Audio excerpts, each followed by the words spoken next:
So, welcome back to Third Age Reforged and to another battle replay, and this time we're going to be looking back at a map that has been in the game for a long time. This used to be the approximation of Umbar, although considering the grandiose nature of many of the faction capitals now, this will have to be relegated to being something else, and considering the fact that we do have Harad and Rhun on the field today, it's probably going to be named after one of their settlements. It's also one which almost had a good versus evil theme to it, but there is one side on what would otherwise be an evil faction, which is going to be the Elves of Imladris, and there's one on what would have been an all-good faction were it not for Isengard over there. But, I mean, c'est la vie, I suppose, and considering the geographical location of this, many of the factions involved probably wouldn't be anywhere near this area anyway, Imladris to say the least, and Isengard would have to wander quite a long way. Everyone else might be able to make it though, considering or dependent upon their circumstances. Obviously the river is going to be absolutely vital in this battle. I'm also not sure which side is considered the defenders and which side is considered the attackers. I guess we'll try and have to work that one out as we have a look at the compositions here, because I mean it could very well be an even fight because of the river crossings and the nature of them, although I have a feeling maybe the red team are going to be the de facto defenders just based on how they're banking up and getting ready to move into the settlement as an entire force, which would be surrendering quite a lot of ground to their opposition if it were just up to them. So I guess we'll take a punt on the blue team being the attackers, and we shall start off with Hertumihai, who's going to be playing as Rhun. Well-balanced force, Rhun. We haven't had a chance to look at them as of now in the faction overview series, but they should do pretty well in this sort of circumstance. They have the numbers to be competitive in a siege, whether they're attacking or defending, and the armour-piercing nature of them means that they're always going to be effective against one of their opposition in this kind of situation, unless they are significantly unlucky. The Wain Riders of Rhun, the chariots, all function in much the same kind of way, albeit I will say that Rhun are probably my least favourite of all the chariots because they have the least damaging projectile that follows with them, which is the least significant part of a unit like this, to be fair. The numbers of chariots can be far more important, and the fact that he's brought so many of them is significant, and the archers can only be a bit of window dressing on the side. But in a siege like this as well, they can be a risk purely because controlling them, especially in the bounds of a settlement, can get a little bit dicey. The Dragon's Breath for the same reason, although the river crossing nature of this particular settlement means that artillery, when you're firing across the river and into choke points, can be exceptionally powerful, and we've seen the Dragon's Breath be very, very effective for Rhun in the past few months in the closing stages of the build being finalised, so we'll see if Rhun are able to bring that to bear once again. Unsurprisingly as well, they are going to be leaning a bit more on their crossbows, the E-Strong crossbows, with the armour upgrades as well, so they're expecting to have to trade back and forth a little bit. It won't save them from some better archers, but it will just make them just a little bit bulkier, and it will force their opposition to confront them. We've got the Scion Rim, Flag Rim, and Gamp Rim all on display as well. The Halberdiers and the Flag Rim having the armour piercing, and then the Scion Rim doubling down on their defensive values, giving Rhun a very well balanced front line. The extra range of pikes is really the only thing that you could say it lacks, but the damage dealing potential is just that little bit higher as a result of them being halberds, and some upgraded Balchoth tribesmen as well. Just the extra damage that a cheap unit of javelins can offer, especially if you're having to advance into hostile territory in a siege, can be really, really useful because the enemy are going to have to deal with them somehow. So even if the only thing you achieve is blunting the enemy's resource count, that is still something that you can hold on to with that kind of unit. More Flag Rim, the Carmel's Immortals as well, which when they're having to attack into a situation, the shield, or lack thereof, can be a bit of an issue, but if they can close, the numbers and their reasonable effectiveness in melee make them an efficient unit.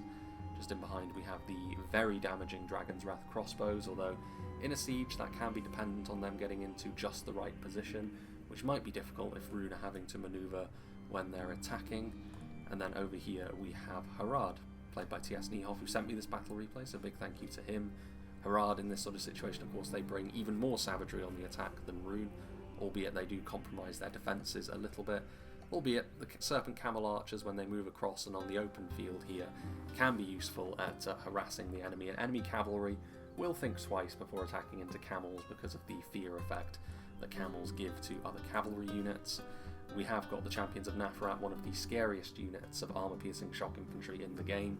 3 hit points, very, very damaging, albeit as the battle wears on, they can have less staying power than other units of this type, purely because of their lack of armor and the lower melee defense that this kind of unit tends to have. But the 3rd hit point really does make a difference there. They can stay standing for a long time.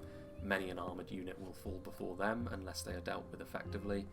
Serpent Archers are really the only unit Harad have which are a good option when it comes to skirmishing back and forth with enemy heavy archers. Poison projectiles in a siege can also be really useful in the closing stages. We'll see if Harad can bring that to bear. Fear in general is something they can definitely wield like a cleaver, because he's brought 2 Mumakil, which is a bold choice. It's very, very expensive, and time will tell whether that will prove to be a good idea, especially if they get bogged down within the settlement itself, but they can be used as living battering rams very nicely, so we'll see if he can wrangle them to be effective. Trollmen of Harad as well, obviously still multiple HP, very damaging, again defensively compromised in some ways, although the shield does set them apart from other units of this type, does give them a little bit of protection against arrow fire, but obviously the main draw of them is going to be the huge armor-piercing damage they can deal. Slightly less armor-piercing damage from the Southron Warband, but the fact they have it at all makes them a pretty efficient unit for this tier. Their defensive shortcomings can be a concern if they're having to advance into hostile territory, but they are still shielded. They're not completely unarmoured in the way that some other Haradrim units are, so they have that going for them. And again, Harad, they're all about closing the distance and getting up close and personal, and once they do, deploying hefty damage, mostly of an armor-piercing nature, so that's really to be seen in many of their melee units so far. And as if that wasn't enough as well, Harad are well known for their javelin capabilities. The Muhard Beast Hunters, the basic version, but they will still be effective for the same reason as the Balkoth Tribesmen that we've already spoken about. A couple of units of them. The Hashari, also much the same sort of thing. They can hide. They're more effective in melee, far more effective in melee in fact, but the throwing daggers are a little bit more difficult to use, and ultimately they do still carry the same sort of defensive shortcomings in terms of their armour. So again, enemy archers will be on the lookout for a unit like this. Demons of the Desert, exceptional damage on them, probably the most damaging unit of javelins, depending on how you class what the witches actually are. But the Demons of the Desert, very, very damaging. Maybe not quite as well rounded as some other units of javelins in the game, like the Dunedain Troll Slayers or the Metacell Guard, but that high-end damage can be really, really potent in this sort of situation if the defenders are bunched up. And then some standard Haradrim Spearmen and some Southron Archers to round things off, basic spears for the numbers, and some Southron Archers to give some extra skirmishing, which will be happening on this map. Both sides will be able to engage in that sort of thing, so just helping out their allies a little bit. Then we have Johnny playing as Dunland, one of the most numbers-heavy factions that the game has to offer. Another artillery piece as well, this time the Barbarian Catapult, not too surprising to see it. I'm going to be launching some projectiles over, and the spears maybe not quite as effective as they would be in a more open battle, especially seeing as Dunland are certainly going to be getting involved in a fight within the settlement fairly early on. Much like Harad as well, Dunland do have a throwing projectile focus, albeit these Dunish warband, the Slingers, are going to be relatively central to that. In a supporting fashion as well, especially fighting alongside the high quality Imladris. That could be a fairly potent mix. They do take a little while to get a high level of damage done, but it should be more than possible. Several units of them, unsurprisingly, as well. Dunlending Pikemen, first example of some pikes for the blue team that we have seen so far. Very basic unit and unupgraded in terms of armour, so they will be very, very vulnerable to enemy skirmishers. But cheap pikes can be very good in the late game, and ultimately having that anchor is important to try and paper over some of the cracks in quality that Dunland do possess, albeit a unit like these Ravenborn are not so defenceless. They are going to be able to dish out some pretty impressive damage of their own, armour piercing, and decent gear as far as a Dunlander goes, but they are still reasonably vulnerable to enemy projectiles, and if they're fighting within the settlement, they're going to need to try and avoid that if at all possible. The mounted Ravenborn, Wardens, a couple of units of them, mounted crossbows. I mean, to be fair, when you're fighting in a settlement, the added elevation of a mounted crossbow unit can actually make the angles that crossbows have to work with a little bit easier to manage. We'll see if that's the case here. It's a very expensive unit, and ultimately they can zone out enemy mounted units as well, but I think the Mumakil and stuff like the Chariot should be able to do that without additional help, but definitely some interesting auxiliary ranged or cavalry units that the blue team have. And then the foot-based version as well, the Ravenborn Wardens, which if things get down to just a few units of infantry in the late game, you'd far prefer to have them, you would suggest, because of their defensive abilities up close. But we'll see. Then we have the Elves of Imladris standing with these factions of evil men. The Gwythi Rockdor obviously stand out a little bit in terms of cavalry here, a far more traditional unit of cavalry, lances in hand, and one of the best examples of this kind in the game. But expensive, especially on a map like this, where it may come down to all-out warfare within the settlement as the battle wears on. Maybe not initially, depending on how both sides decide to bank up. Hidden here as well as deployed a little bit further forward, so he needs to be potentially ready for a bit of a counter-attack if he's not careful, because Dunland will need to move forward and reinforce their elven allies reasonably sharpish, you would suggest. A couple of units of Swords of Rivendell, however, very, very potent for their cost, albeit relatively low on numbers. Upgraded Imladris Guardians, the Elder Enway are in there as well, the two-handed spears of the Spears of Rivendell, so obviously plenty of quality that Imladris can bring to bear, and taking cover behind the buildings for now will be deployed should the need arise. And then you've got the Gwythi Myrdain and the Gwythi Arthedain along with some Elder Enway archers. Lots of expense here, but that's par for the course for Imladris. You won't find a more expensive faction in the game if they do decide to go full into their quality. Not a hugely numerous army this, so they do need to be a little bit careful that they don't get overwhelmed, but with Dunland nearby, that should offset things pretty perfectly in that regard. Now then, for the red team we have PP, or Death, who is going to be playing as Dol Amroth. We've got the fully upgraded Dol Amroth men-at-arms. Reasonably solid. They won't like being involved in melee with the Elves of Imladris one-to-one, but they will most certainly enjoy being in melee with the Dunlanders, provided they can close in on them before they get shot up by the slingers. I think we'll just check in behind it. Yeah, the rest of the Dol Amroth army is pretty much all back here. Again, dipping heavily into the Belfalas Marines. We saw that last time out at Karas Sant. This is very much going to be par for the course for Dol Amroth now. A really good supporting tool. Not defenseless in melee, but not strong either. The main draw is going to be a reasonably cheap unit of javelins that you can use to support your front lines. Speaking of which, the halberdier is going to be central to that. The armour piercing, as well as trying to hold the enemy at arm's length, is going to be key when it comes to dealing with Imladris, though far less so when it comes to Dunland and Harad. The standard Dol Amroth spearmen as well.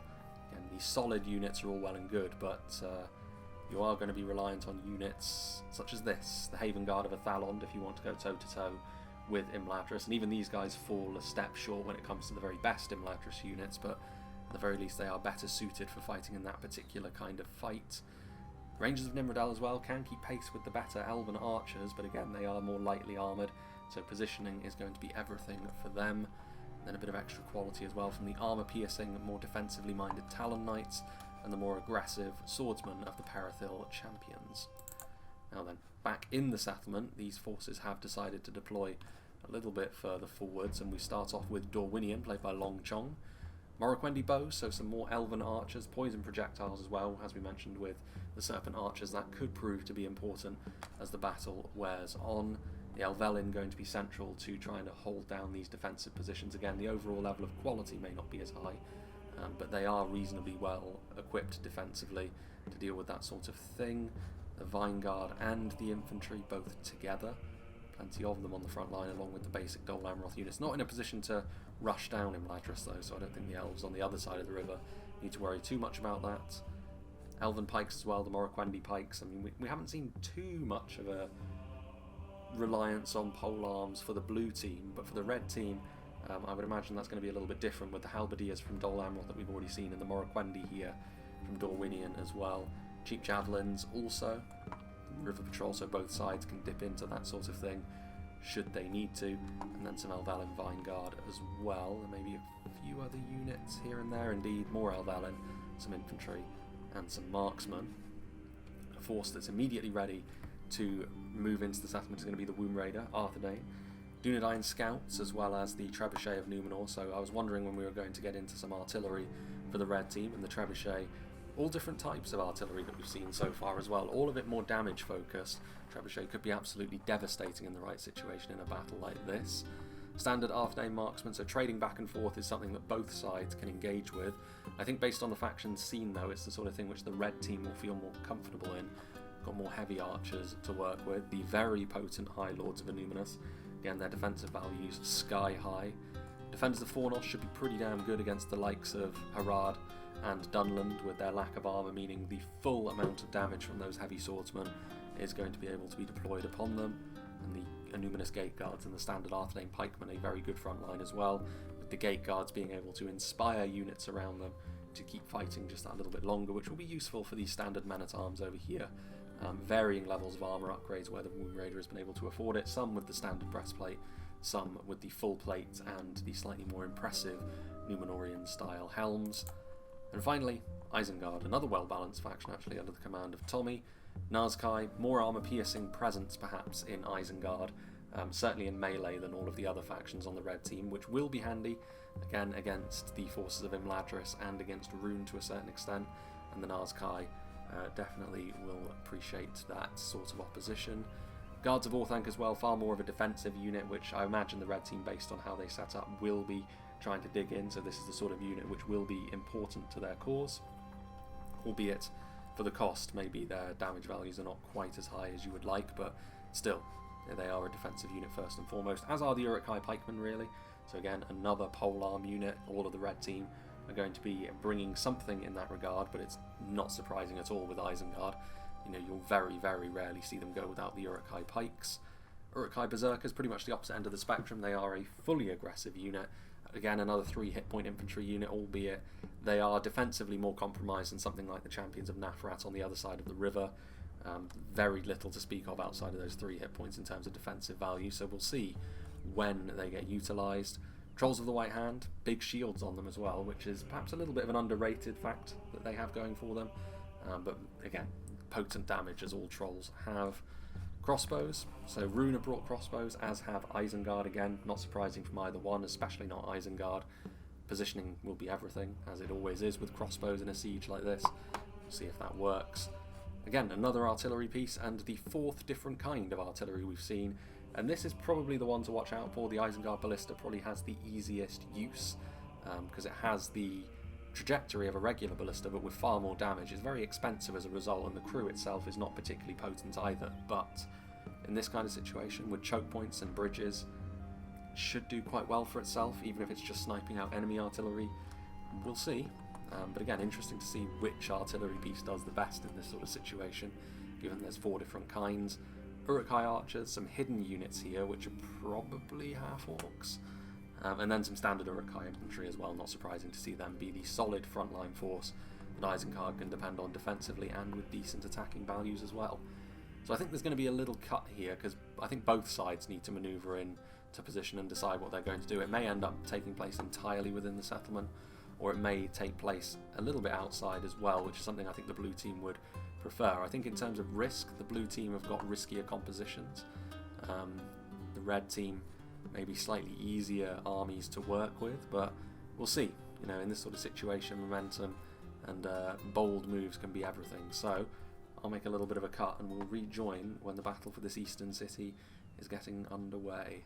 So I'm going to rejoin here. The first blows have not yet been struck, but they are certainly not too far away, and indeed the red team have fallen back into defensive shape, which means I think, especially out here with these 2 armies of Rhun and Harad, some of the units that they have got in their armies, most notably the chariots and the Mumakil, will be more difficult to use in the more narrow confines that this battle is now going to take place in.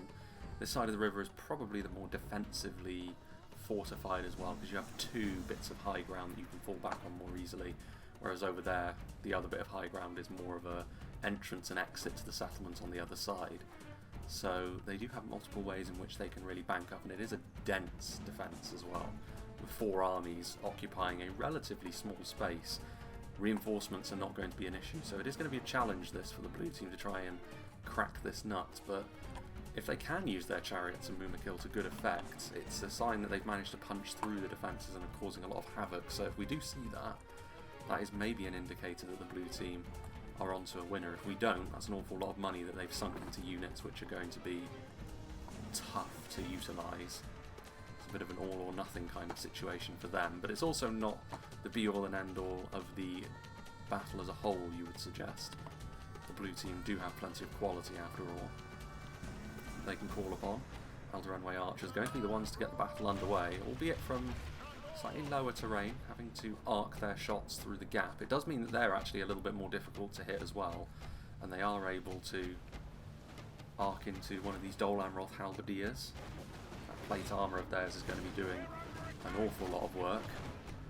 Even that is not going to be enough to save them from some of the more exotic elven archers, such as the Eldarenway, so they are going to fall back just a little bit.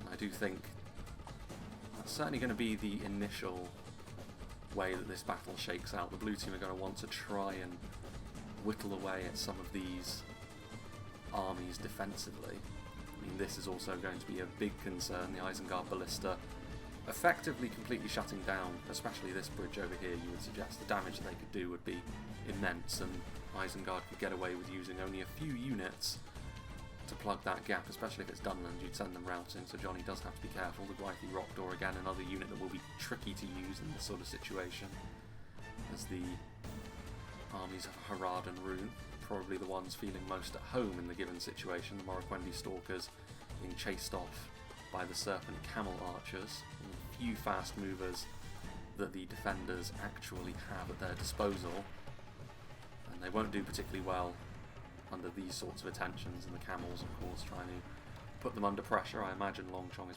probably going to retreat this one unit of horse archers. The Wain Riders and the Mumakil moving in as well to offer their support. Rangers of Nimrodel, Morroquendi bows, lots of high damage archers here on the back end of the settlement, which will be of concern. Harad don't do too well in that sort of circumstance. Meanwhile, thinking about moving forward, I don't think one unit of Swords of Rivendell is going to suffice for the purposes of trying to make any sort of hole in Dol Amroth's defences. You know, Eldarenway archers moving forward as well. I mean, there isn't really a huge archer presence here on this front. Plenty of javelins for when things get a little bit more banked up. Rangers of Nimrodel could return fire as well, but so far, Imladris are in a situation where they can freely use their archers to try and target down what they please. Much of the units in front of them are the armoured and shielded Dol Amroth men-at-arms, who they probably won't want to be using too much of their ammunition on. Morroquendi Stalkers going to start returning fire as well.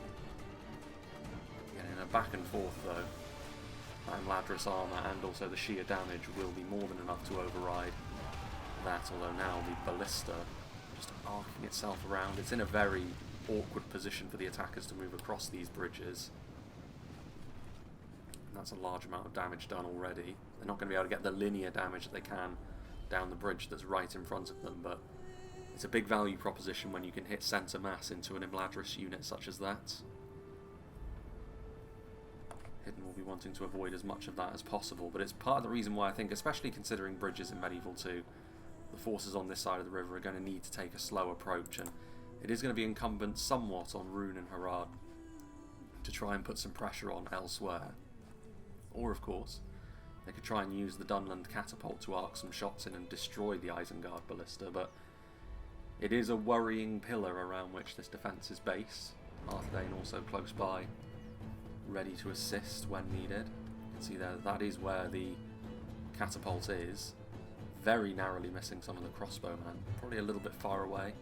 Maybe the initial plan was to use the high ground to shoot into Dol Amroth's section of the map, but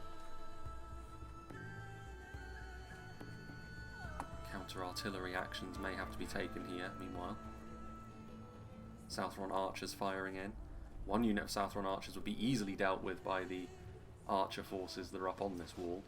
Both the Elvalin and the Arthedain marksmen much better in a skirmish fight than the Southrons when all things are even, let alone when they have a numbers advantage and a terrain advantage. Wain Riders also trying to use up all of their skirmishers while they still can. Good artillery hit there from the Dragon's Breath though. A couple of the Grey Company dying, the bulk of it was Arthedain man-at-arms, not the most important unit, but quantity of kills could be just as important here as what they're actually killing off. Both sides using their artillery. I saw the Barbarian catapult also arc some shots across the sky, and the Isengard ballista continuing to fire away as well. I don't know where the trebuchet is that Arthedain brought. I would imagine it's over here somewhere.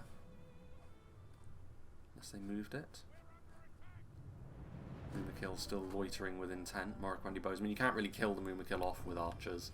They have too many hit points, really. You can try and weaken them, but you won't actually increase the speed of their doom that fast. It's really when they're in melee against anti-cavalry units that are hitting them consistently that it doesn't really matter if they're injured or not. They will fall away quickly if they get bogged down.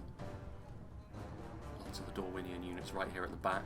Another good spot for a final stand, perhaps, as the Barbarian Catapult continues to jostle for position. Both sides trying to use cover. It's, again, a little bit of a chess match at the moment. Playing tag with one another. You don't want to, especially if you're the blue team, you don't want to commit to any sort of really disadvantageous engagement, because river crossings like this, especially with the terrain and the defensive locations the blue team have, it can really go against you very quickly indeed. Hitting the Uruk-hai infantry, not huge amounts of damage. I would imagine they were probably going after the trolls there. Direct hits on them is one of the few ways in which you can deal with such a unit quickly. Another arcing shot. Now that they're moving, it's unlikely that you'll see one of them get hit, although close. Closer than it had any right to be, but still just Uruk-hai falling. Decent hits. There was the small matter there of the Dragon's Breath. What was it going at? Trying to go after units up on the... There's a fair amount of dead Arthedain marksmen, so it could have been them again. Not necessarily the strongest unit, but peppering away at them. Ooh, very nice hit there from the catapult. Right into the centre of these units again. Nothing absolutely vital, but you can scarcely miss if the projectile can travel this far. That's something. Where did that trebuchet go? Is it over here? Again, more nice hits. Whether or not this is going to be enough. One of the shots actually going through to the defenders of Fornost in that very narrow gap there, threading the needle.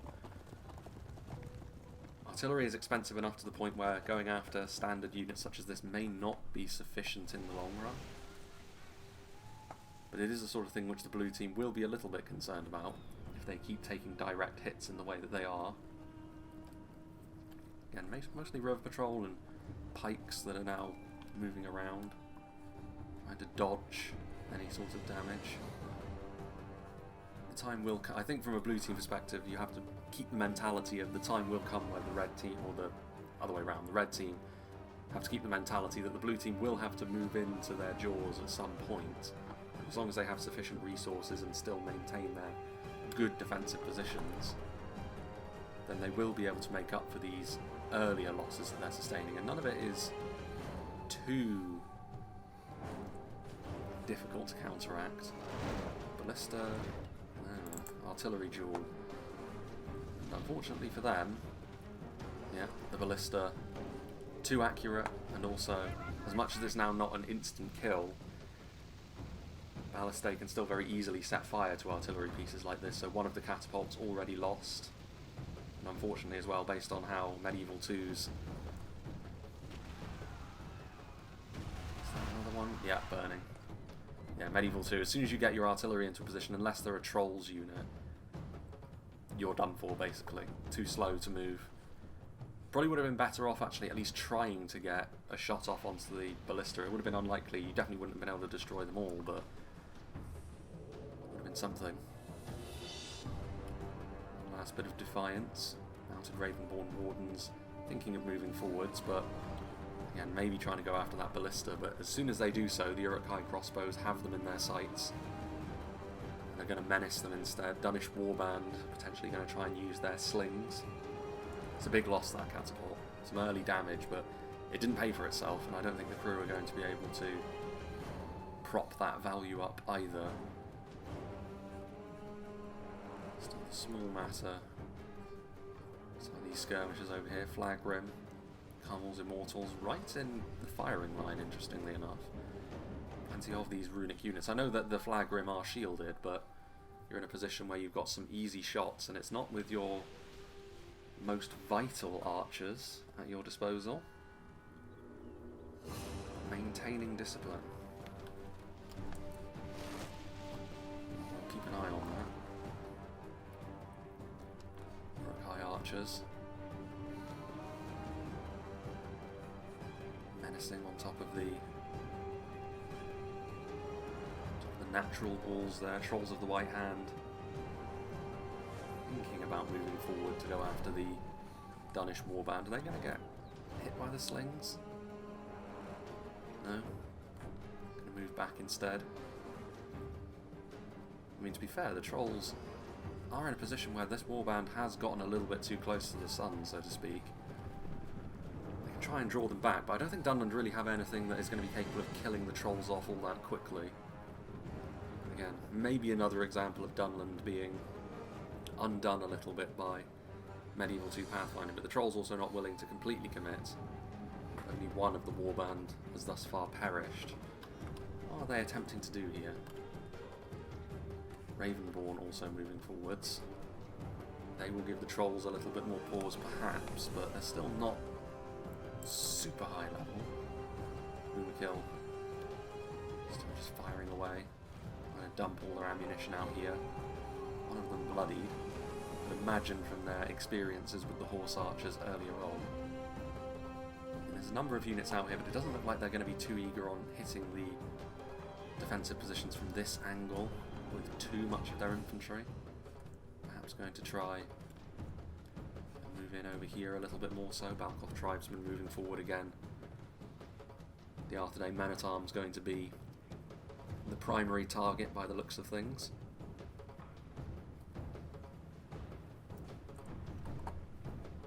Pikes also on station, which will be probably the main thing that Rhun will be concerned about a melee engagement with Arthedain. All of their armor piercing against the other units will serve them quite well. Here as well, some of the Morroquendi Stalkers going through a building which... It's interesting, how do they manage to get in there? There's fences all the way around it, I guess. There must be a way. I mean, they're in there. Kind of difficult to manoeuvre them out now. Grey Company also moving forward, massive amount of damage they're capable of doing. Demons of the Desert moving forward, I mean, that's a significant one. And unsurprisingly, the Morroquendi Stalkers immediately are going to try and focus them down, and they will be able to do that. Hard to tell if the Morroquendi Stalkers took much damage there. Oh, that's where the trebuchet is. I mean, this is a little bit cheesy perhaps to position your artillery in a position where it's not really visible, but the building itself is also not going to offer any sort of protection, so as soon as the cannon knows that it's there, it should be able to deal with it, to be honest. And this is one of those situations where the mapmaker clearly didn't intend for units to be able to get in there, and they tried to block it off with fences, but players will find gaps.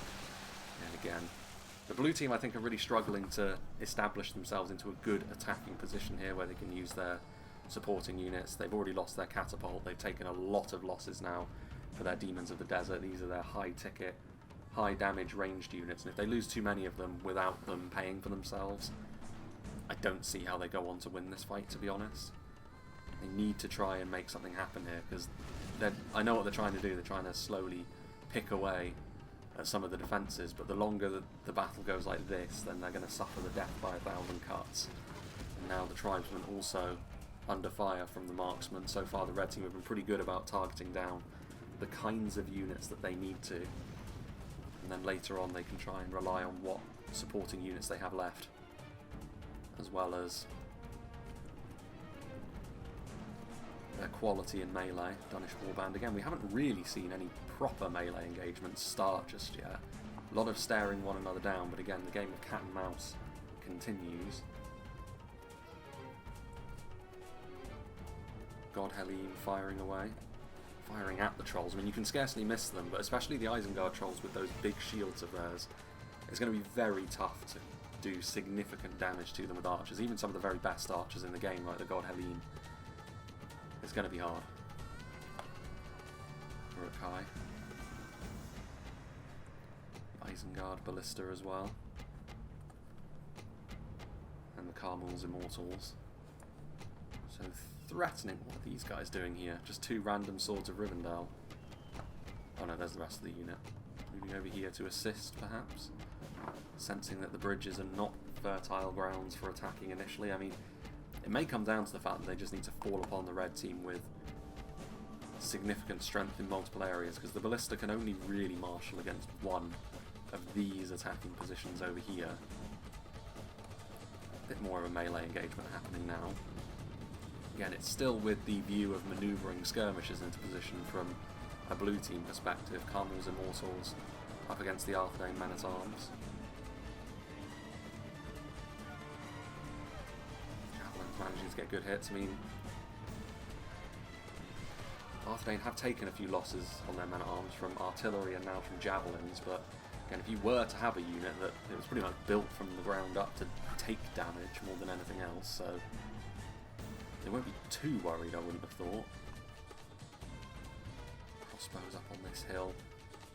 Lots of archers still on station, ready to repel any advance that happens over here. Amroth still content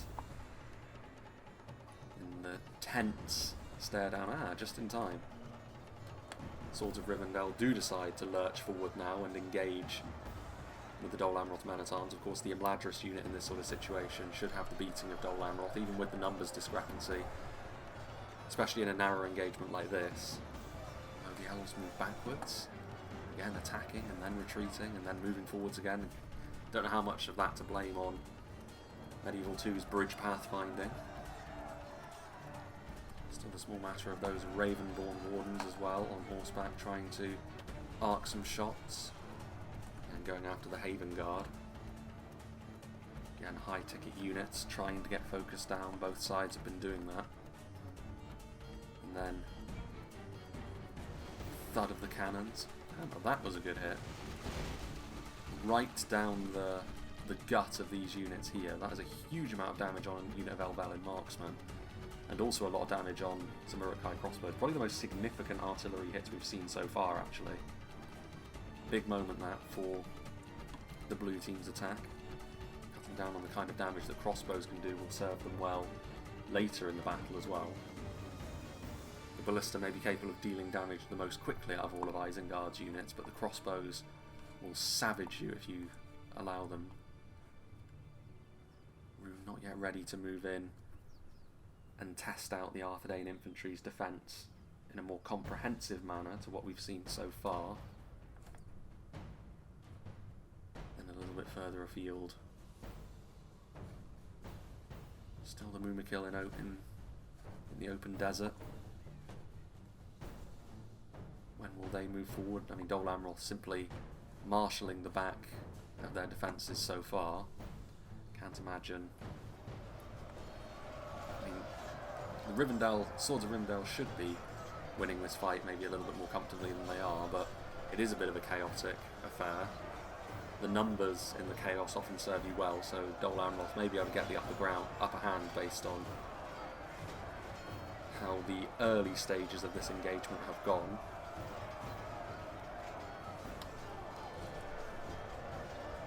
Ravenborn continuing to try and give a little bit of support. Snaga skirmishes were thinking of coming over as well, but when you're in this sort of engagement, it's kind of impossible to not get a load of friendly fire because the engagement is all mixed up. Swords of Rivendell routing, moving forward on their own, so another bloody nose for the blue team. Another small victory for the Reds. Imladris Guardians menacingly looking on that side of the bridge. Rhun already occupying the position on the other side of it. I think it's just in crossing the bridge you really do leave yourself open for more attention from that ballista. Get more damage, just a few arrows coming in and hitting the Isengard ranks. 2 Elvelyn marksmen. That's all that remains of the unit that got flattened by the Dragon's Breath.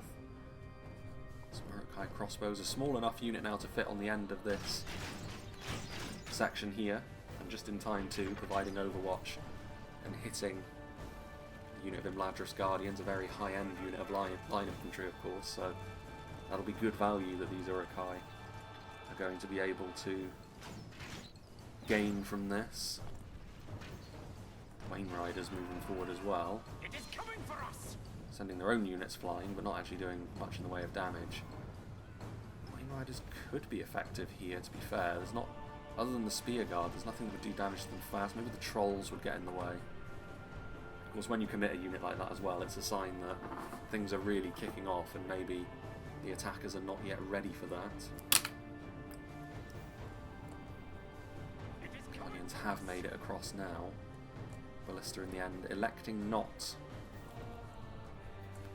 to use any of its ammo. Been a slow burn of a battle, this.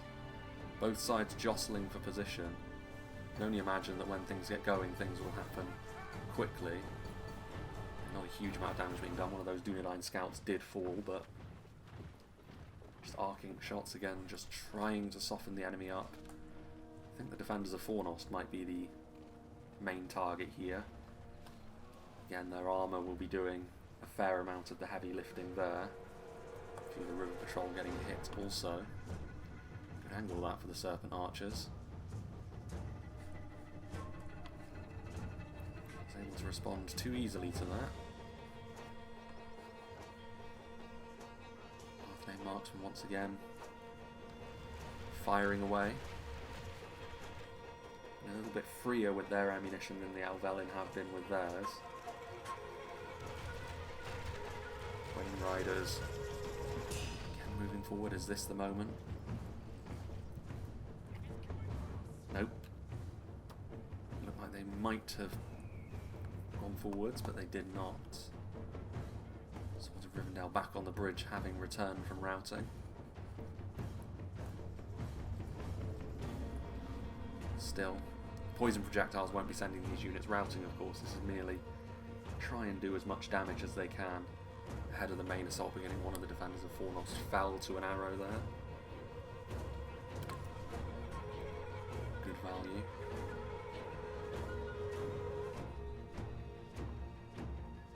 Now here, Dragon's Breath still active. Mumakil still menacing, circling the outer settlement. Again, Barbarian Catapult Crew, Danish Warband are there. You can see the projectiles from the God Halim as well, arcing through the sky, the slightly more clear Silverthorn arrows. Slowly building that damage. And every time they've moved forward though, the blue team, the red team have again given them a bloodied nose. Danish Warband now in place. The Trolls are the ones. A couple of the crossbows do fall.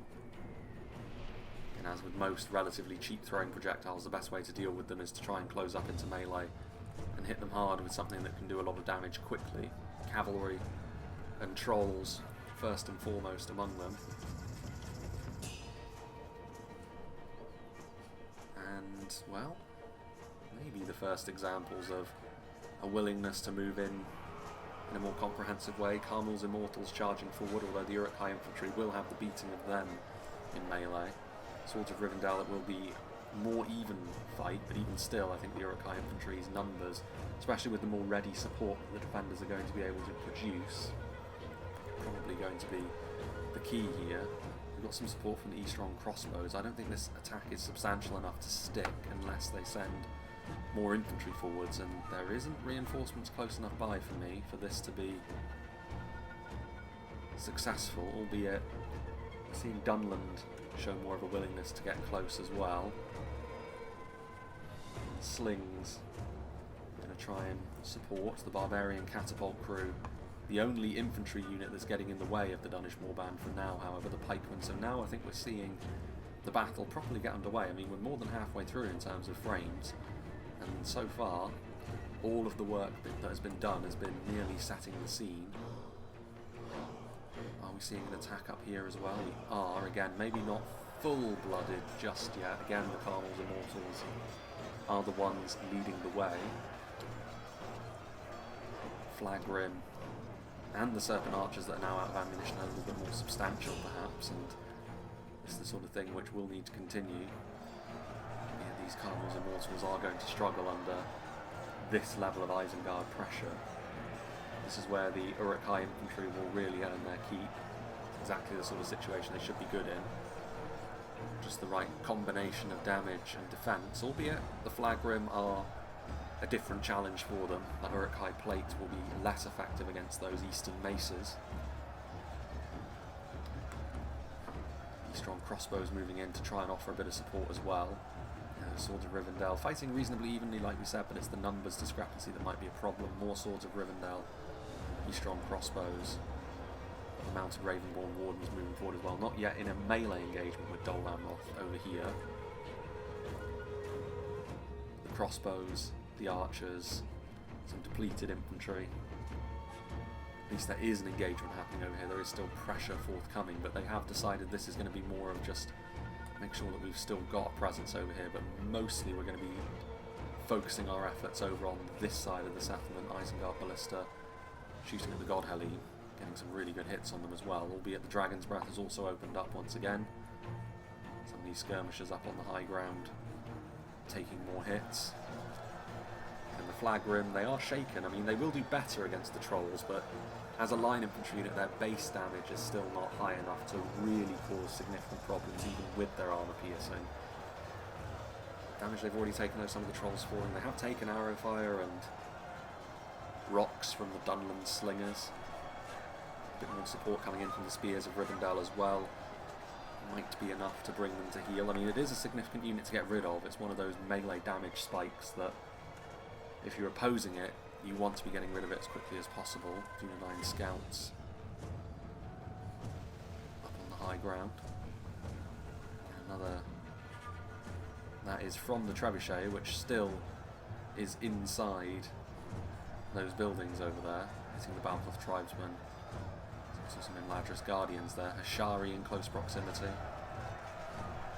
They can find the angle to use their throwing daggers and then deploy their high melee defense and melee. They're going to be useful, but the issue for them more so is going to be the fact that there are still archers active over here and they do very poorly under arrow fire. Very low armour indeed. Pretty much par for the course with most assassin class units. 9 scouts providing overwatch. Dunland advancing across the bridge in greater numbers now. Ravenborn and Dunlending pikemen are a good combination actually. Defensively maybe have a few issues, especially if arrow fire starts to find their way in, but the melee range and then the heavy hits from the Ravenborn going to be a real problem for a unit like the Dol Amroth Men-at-Arms if they're left to their own devices to try and hold on to this. That's significant though.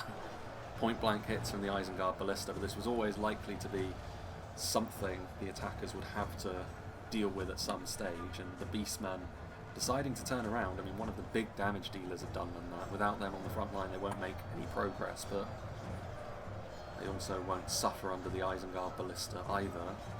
Crossbows in a good position to offer a bit of support. The Trolls have perished. The Guards of Orthanc, a more defensive unit on the front line now. And indeed, I think the attackers are going to need more infantry over here if they are going to make forward progress. The God Helene not being targeted by the Ballista anymore, but the sheer damage done to the Dunland attack. Again, close enough now. Angle is still important for the Ballista, and they can't really hit anymore. They could still get through here, Dunland. Question is, will they? They need some reinforcements on that front line. Perhaps the Elvalin infantry are the pick. Javelins, again, in not huge quantities. Still, I think the defenders will be reasonably happy with how this engagement up here is going. They've got their pikes into position. The combination of Flagrim and Imladris Guardians is a pretty strong combination of infantry, but yeah, the Flagrim routing. Poison projectiles being used to good effect. Exactly the sort of situation where the opposition is losing ground, where you can really hammer it home when you've got specifically a morale-reducing weapon. It will probably come back, but that's an inopportune moment for that to happen. And there's a lot of units that are way back there. Reinforcements too far away. It's always something you have to judge as Dragon's Breath Cannon. Hitting the Elvalin Marksman. Is that the most important unit? Possibly not. Again, the defenders don't have to deal with that problem because their units are so close together they can reinforce with what they want more or less fairly easily. The attackers, you always have to monitor how far away some of your units are, because you may need them at a moment's notice, and if they have half a kilometre to march or run before they are actually useful, then you're in trouble. And Rhun might be seeing that now. On one front line or the other, those Scion Rim would have been really, really handy. But as it stands, they're getting overrun, and as a result their crossbows are getting exposed. Valen infantry in and amongst them. It also means that these Gamp Rim are not going to be able to reinforce the front line, because they're going to have to deal with the Dorwinion infantry that's now running rampant in behind their front line. And Lending pikemen also on the way. Even if this Alvalan infantry unit, I should say, ends up perishing, they shouldn't be too concerned. And Rhun routing has become a fairly common sight, actually, more common than we've seen Dunland rout, actually. And yes, the Dorwinion reinforcements have arrived to block any further progress for Dunland, and indeed now we do see Dunland rout, as if on demand. Warband, second unit of Warband. I mean, that's the thing with Dunland, you're always going to have to deal with those slings. It's the sort of thing which can get good value over a longer period of time, but I don't know how much of a luxury of time the attacks actually have. I mean, a lot of reinforcements actually were siphoned away from this part of the battlefield, and now a combination of Imladris Guardians and especially the Gwaithir Myrdain, that's the sort of unit which will really worry Dunland. Dual-wielding hammers, twice the fun if you're facing off against an armoured unit. Now, Harad, they have moved a lot of their infantry around to the back end of the settlement over here, which is probably why Rhun haven't been receiving any sort of reinforcements, but that time that they've spent marching around here, again, they couldn't position their whole army here because it would have meant this would have been a defended position, or more heavily defended than it actually is, but it's always a risk, because if you end up completely losing in one section of the battlefield as the attackers, all of the surviving defenders from another place on the map are going to be able to come over and bank up against your force if you haven't made it into the settlement. So there is the potential for this to go wrong. It all depends on Rhun's remaining staying power, to be honest, and they're continuing to take a bit of a beating. Combination of the Guards of Orthanc. Lots of spears, but the issue here is more the fact that the Gamp Rim are out of formation.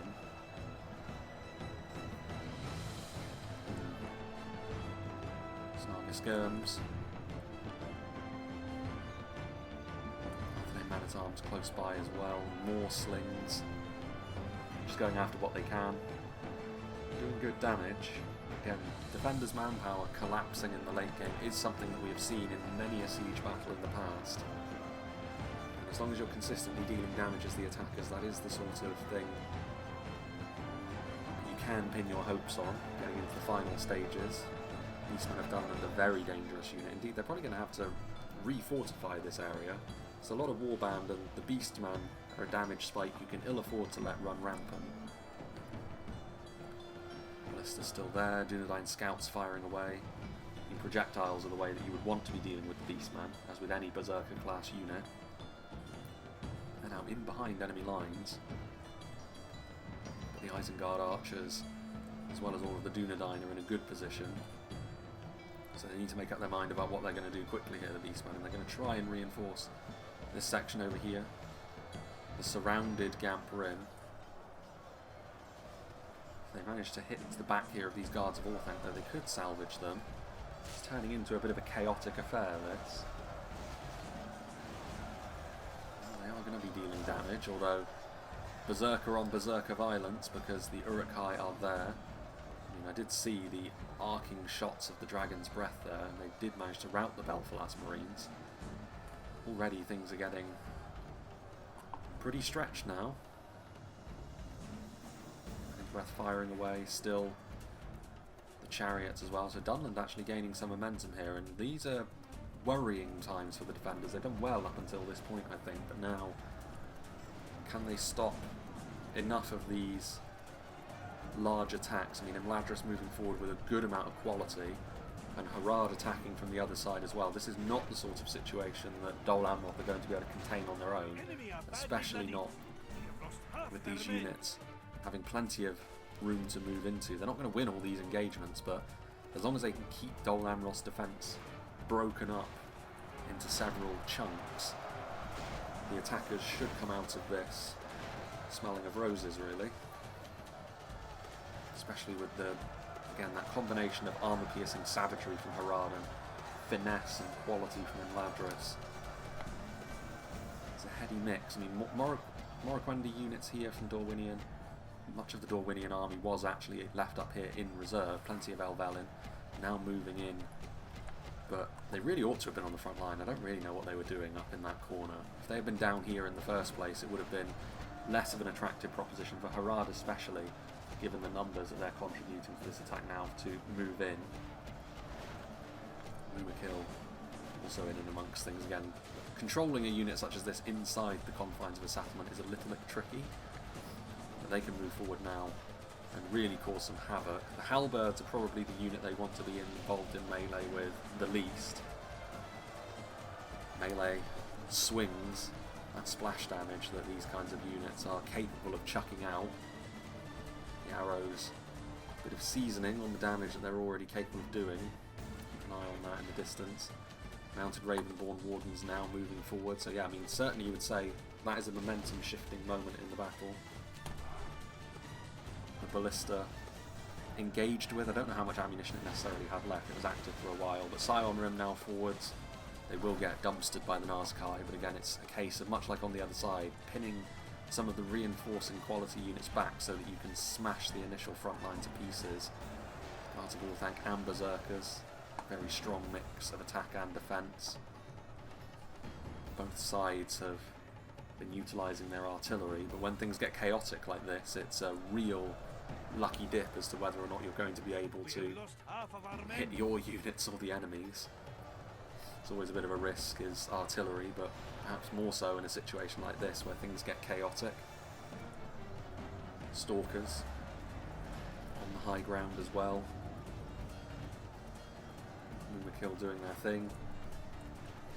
Quite the Arthedain as well, very strong unit of defensive spears. Belfalas Marines who have been isolated a little bit in this engagement. Another hit from artillery. Again, both sides bearing the brunt of that mentally.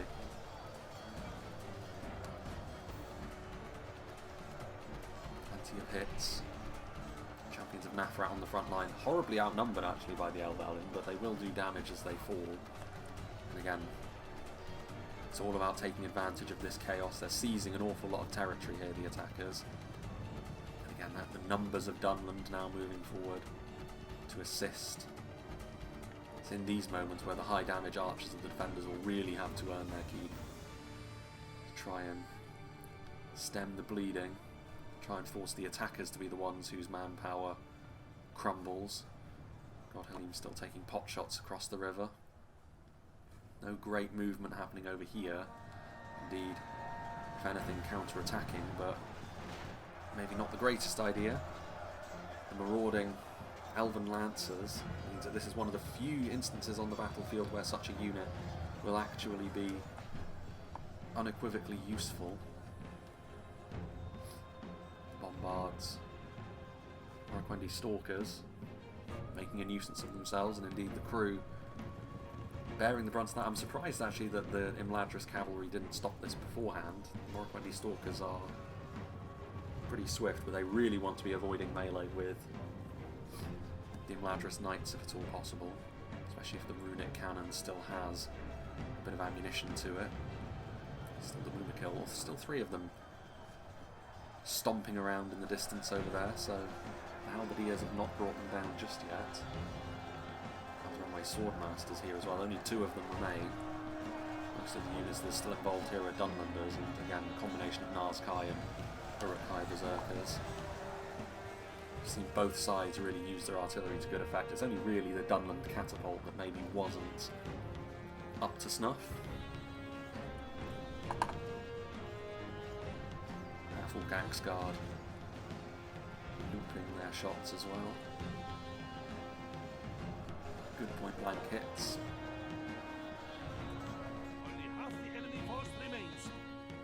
Going after the defenders of Fornos as well, that's a good choice. Uruk-hai Pikemen, a bit of an awkward situation, the Ravenborn adding that melee damage as well. one unit of Ravenborn, albeit this one going up against the High Lords of Illuminus is a pretty big quality gap. Don't necessarily know if they're going to be able to overcome, but we will see. Throwing axes being, again, Illuminus Gate Guards, another really good choice of target. Both sides have been good at hitting those high priority targets in this fight, in all fairness. The Runic General, perhaps unsurprisingly the first one to fall. Rhun have probably been the ones tasked with the least desirable job of the attackers in the mid-game. The strong crossbow's still there. And they do manage to get one last point-blank fire off against the Nazkai. Every little does help. The Dragon's Wrath crossbows there as well. Didn't really see a huge amount of them. Mighty Rock Door surely going to finish off the Morroquendi Stalkers now. That would allow them to turn around and start dealing damage over here. I mean, to be fair, it looks as though the defenders are going to win on this side of the settlement. But the attackers will fancy their chances over on the other. Sapphire Bladesman's still doing a good job. This unit of Arthedain Men-at-Arms left to their own devices against a foe that is most assuredly beyond them.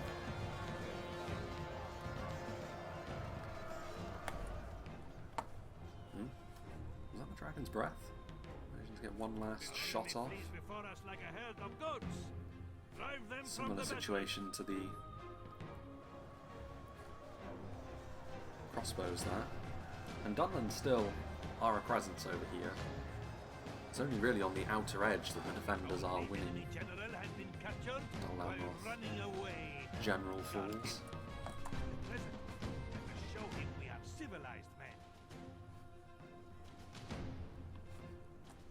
Harad, I mean, over here, I think the attackers are winning in more places than the defenders. Right behind enemy lines as well, the Mumakil. In all fairness though, yeah, one of them does fall. The Morroquendi bows do have an anti-cavalry bonus in melee, long weapon, their glaive.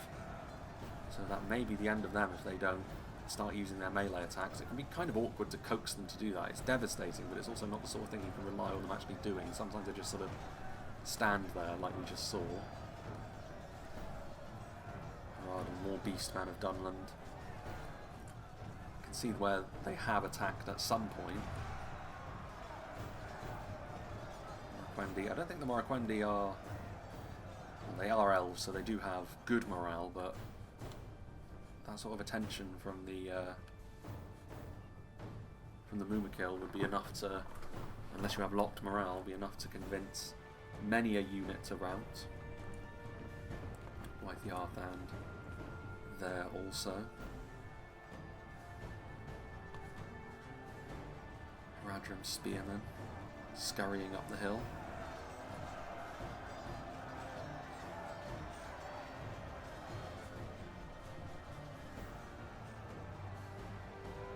Bows mean another one of the Mumakil does fall.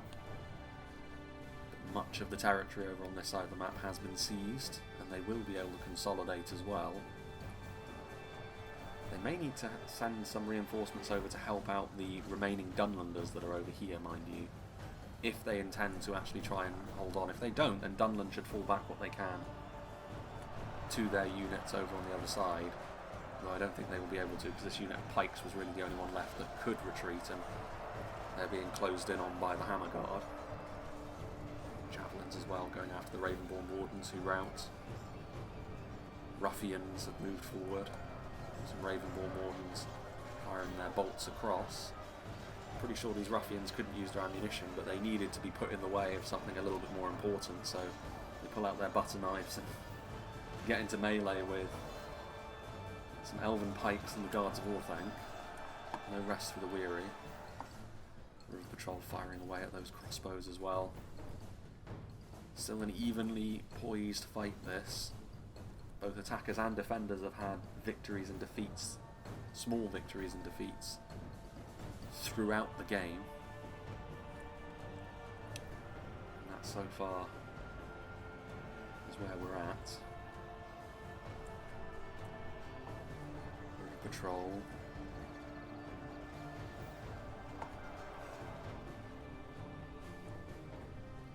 Southern archers thinking about moving over here. I mean, one unit of them is not going to be enough. Still got one Muma kill. It says 14, but that includes the units that ride them. That's the last of Dorwinion's forces over here. Still some high-end Imladris units repositioning themselves. I mean, technically speaking, the onus is still on the blue team to be the ones to attack, of course. If the red team so choose, they could bank up into defensive shape, and that's probably what they're going to do, because they're going to need every advantage that they can muster. Still the Ravenborn over there. Friendly pikes continuing to advance through. The stink clouds on the bridge are a result of the rotting meat flung by the Arthedain trebuchet. In goes the Mumakil. Surely he will fall in this sort of situation. There's Nazkai here, there's High Lords of Annuminus, there's Alval and Hamgar. All high-end units, and the pikes as well. It's causing a stir, at least. I think one volley from the River Patrol should finish him off. That's clearly what he's doing, although he has taken the attention away a bit. Yeah, there he goes. Long enough for the Eldarenway archers to arrive on station, as well as the Southron archers, which will at least be enough to keep this attack going. Still the Godhelene firing away. I mean, we've not seen them up close really, we've just seen their Silverthorn arrows banking in from the other side, getting a few good hits. And that can be the difference in the late game when both sides are tired, battered and bruised. Who has the right tools for the job, a little bit of support can go a long way. Godhelene, the River Patrol for the defenders as well. Good damage spikes from the javelins. Beastmen of Dunland, another strong contender for that. There's a lot of high-end units on the front line here though from the defenders. Alval and Hammerguard and the High Lords of Annuminus alongside the damage dealers of Isengard. Uruk-hai crossbows getting harassed by the Gwythi Rockdor though, so those lancers coming into their own. Again, it may not be a case of quantity of kills here, but their ability to shut the defenders down in certain regards, preventing them from using their crossbows in a really deadly position. It's the sort of thing which can make a real difference. Marksman in behind, still a lot of javelins. Does the ballista still have a bolt or two left in it? One of these units over here, I think they need to try and get a shimmy on. Imladris dragging their heels a bit. Serpent Camel Archers. I mean, this is the important engagement, so they need to get all of their high-end units in there. All of the ones that remain. Sapphire Bladesmen. Victorious on the outer settlement, actually. Mopping up those Arthedain men-at-arms, and they're tough to deal with in melee. The Dragon's Breath still lives. They were not able to finish it off. 5 of them remain. The Morroquendi Stalkers, probably one charge away from disabling it for good, but it's still up and running. Managing to get a good hit into the Arthedain marksman as well. Again, quantity of kills here going to be key. Rotting meat being used, but that ain't going to be enough. Dunedain Troll Slayers against the Valkor Sapphire Bladesmen. Similar kinds of units. You back the Troll Slayers in a 1-to-1 in melee, which is ultimately what's going to be happening. A bit of pike support as well, so they will be stopped now, the Sapphire Bladesmen, but they are siphoning off more of those defending resources from elsewhere. It's just whether or not the attackers now take advantage of that.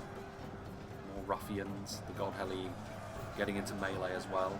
River Patrol not going to be up to the task of defeating them, it's fair to say. And now things turn around, the ruffians able to offer their own support again, javelin fire into the front line. That sort of thing which can really make a big difference.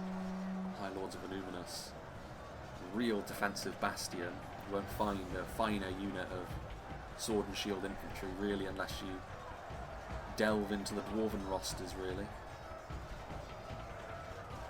All their forebears of Numenor. Gwythi Arthand on the front line, very difficult to get rid of as well. Will outlast most units in the fight. Serpent Camel Archers offering support, but that's pretty much everything. Still some Imladris Guardians over there. They do need everyone on the front line, you would say. Harad's morale might be of concern. Can't afford to lose 96 combatants on the front line, even if they are basic, and that is certainly something that could transpire. having that Imladris quality in the late game though. The Godhellion 24 Swordmasters. It's a big ask to deal with them, especially if you're trying to cobble together what units you can to throw at them. Arthedain Marksman moving in, trying to deal with the Elven Knights. Crew still on the cannon. Beastmen of Dunland moving forward. The announcer fancies the attacker's chances. There goes. Impossible to see whose general that was. Probably Arthedain's. It looked like it was up there somewhere in the buildings. Trebuchet of Numenor getting attacked as well by more of the Imladris units. The Godhellion forcing their way through, having been victorious against the River Patrol. Ruffians, yeah, 50 Ravenborn Wardens.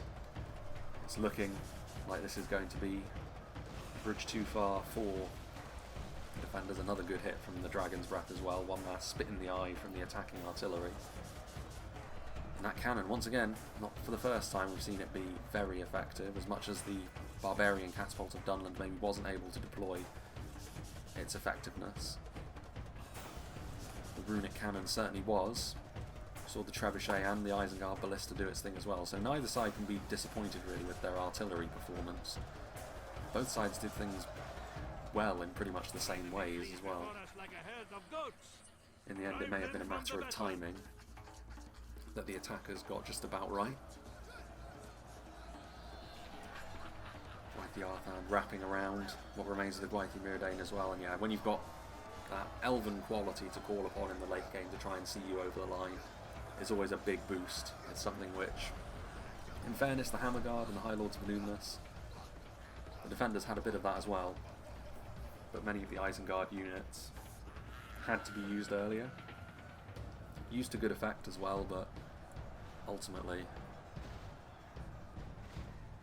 was what it was. Ruffians here as well. Victory is a distinct possibility.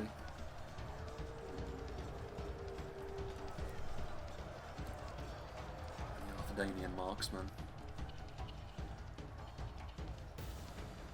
All hands to the pump in terms of their melee effectiveness. Trebuchet of Numenor, of course, armor piercing alongside the Dunedain Troll Slayers. The Dorwinion general. General after general now falling for the defenders. Surprisingly late in the battle, though, that things really became beyond doubt that the attackers were going to go on to be victorious here. Very competitive, this one. A lot of these players as well have been playing the game for quite a while, so it's, you know, the more cautious from both sides opening salvos in this fight was also not the most surprising thing to see. Trying to just jostle for position, and ultimately neither side will be too disappointed with how the opening went. They both scored some pretty big victories. It all comes down to small margins really, little things for the defenders. What could they have done? I mean, I think one of the things that sticks out most is the Dorwinion infantry that was way over there, way at the back corner. In the end, the time taken to reinforce that I thought would bite the attackers actually bit the defenders. There were so many of those Elvalin units which were just... there was no point in them being there, really. They needed to be further in here so that they could more readily respond to the Harad Imladris attack, which ultimately ended up being the big momentum shifter. Other than that, though, there's nothing really, I would say. And there it is, the final general. The final clean-up being done.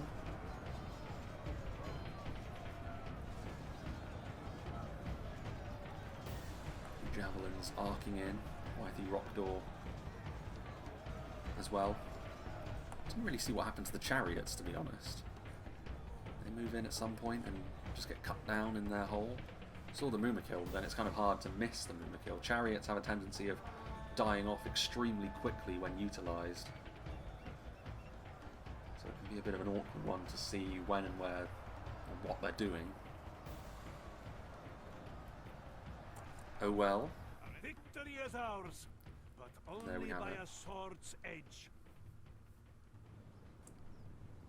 Yeah, 10% exactly in the end, but you know, the fact that Imladris, again, small army, means that it's a small amount of units that are left, but because it's proportional, There's 1,600, obviously by far the smallest army on the field. Arthedain also going for a reasonably small army. Again, few horse archers, some high quality units, are not too surprising there. Everyone else, a little bit more. Isengard, interestingly, and not so much. But yeah, I think ultimately that was the only thing really I would turn around for the defenders. Other than that, it's just one of those things, like small little things. Like, it's only really sweeping things you can make judgments on in a battle like this when it comes to deciding winners and losers, because sometimes it really can just come down to an engagement going one way or the other based on how your unit entered the fight, whether you were able to get in and around. And sometimes Medieval 2's pathfinding can be just as important as what you're actually doing, which we saw a little bit of that in this fight.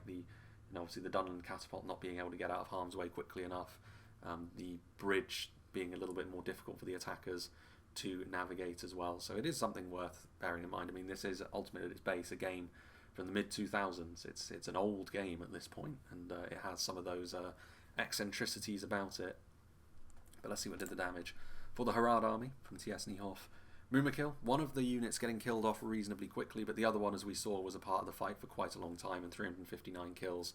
Especially at the time of the battle it's not necessarily about quantity of kills, it can also be a case of really getting quality of kills at a good moment in the fight, and the momentum shift in that moment was really key, so that's a good return for them.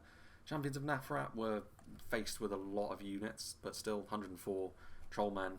Again, it was about when they were committed more so than how many kills they got on this occasion, which is more of a factor for attackers than it is defenders. 407 kills on the Demons of the Desert, considering how the fight started for them, where they took a direct trebuchet hit and took a lot of damage. That is a fantastic return from them. It does also go to show the damage potential that they do have, even when they're depleted because of the nature of their throwing projectiles, where they send units flying and they do an awful lot of damage with the projectiles travelling through the body piercing effect. They can still be super effective, but as we saw, they do have their very clearly defined weaknesses, so there is a learning curve to utilising them. But yeah, I think in a battle that's this close, whoever ends up winning is the one who deserved it, I would say. So yeah, big thank you to T.S. Niehoff for sending this one in. Big thank you to all the players as well for being a part of this battle replay on a more classic cityscape map that we've seen a few times before. As far as what's going to be coming out next, I'm not sure. There is going to be at some point in the near future a showcase of something new from Silmarillion. I'm not exactly sure when that will be. It might end up being a midweek slot or maybe a weekend one. I don't know. It kind of depends on timing. Time has been all over the place for me as of late.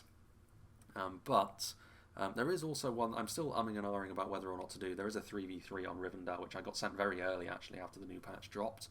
I'm not sure. Like, it's one of those situations where Rivendell is such a big map that it probably is better off with 8 players rather than 6.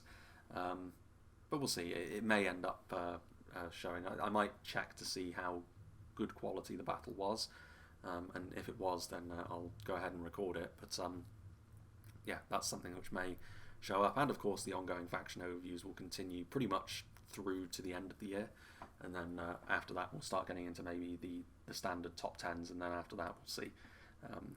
Again, there's still some choices to be made, but enough waffling. I think it's the sort of thing which needs to be done in a channel update, and I don't intend to do another one of those until sort of the Christmas New Year one at the tail end of things. So yeah, it's the sort of thing which we'll have to wait and see on. But yeah, still a few other things in the backlog as well.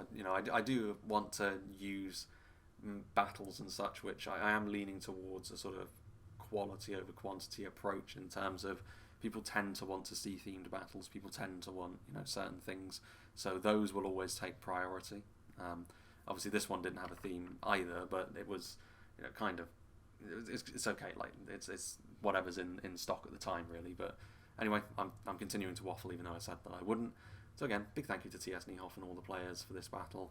Hope you enjoyed this, and I hope you'll join me for whatever is next.